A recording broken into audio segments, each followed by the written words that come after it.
Chutzpah. The word can go either way.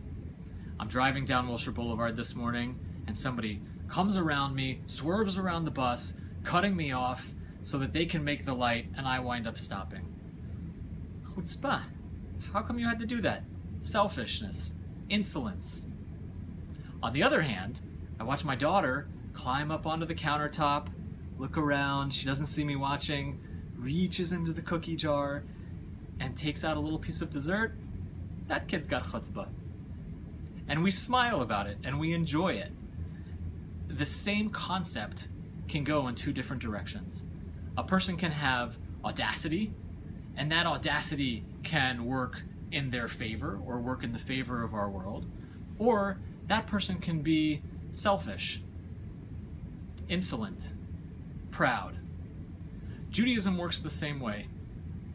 There's a story that we tell in the Talmud about rabbis who get together. They're trying to make a decision. And one of the rabbis is bringing all of the proofs from the world and from God that he's right.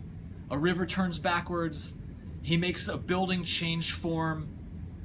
And the rabbis say to him, sorry, it's actually not God's decision to make. It's our decision to make. And God looks down at the children, at the rabbis, at God's children, and God essentially says, chutzpah, but with a big smile on whatever God's smile may look like. Judaism works in exactly the same way. You can take the same concept and go one way or the other, depending on what your kavanah is or what your intentionality is. So we learn similarly about the Yetzer Hara and the Yetzer HaTov, that we have two inclinations that exist within us, a good inclination and maybe a selfish inclination. But even about the selfish inclination, we learn that the world wouldn't exist without it. Why? Because you would never bother getting married. You would never start businesses. You wouldn't build a house. We need a little bit of that chutzpah, a little bit of that audaciousness, a little bit of even of that selfishness to start families and to create the world. As you go through Shabbat for the next 25 hours, I want to invite you to think about within yourself those kinds of inclinations. We have all kinds of feelings that arise within us, and it can go one way or another. It can be cutting somebody off. It can be telling somebody that they're wrong. It can be selfishness. Or it can be, that's actually kind of cool. That was gutsy. That was a gutsy move. I like that. Our students here at UCLA are encouraged to do much more of the second, right? Have some chutzpah. Have some chutzpah.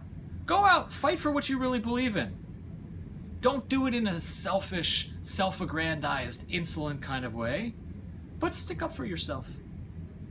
As the Jewish people, I want to encourage us to transform whatever may exist within us, because it's all there.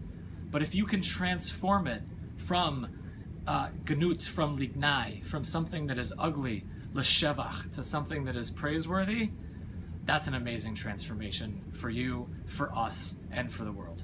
Thank you so much, and Shabbat Shalom.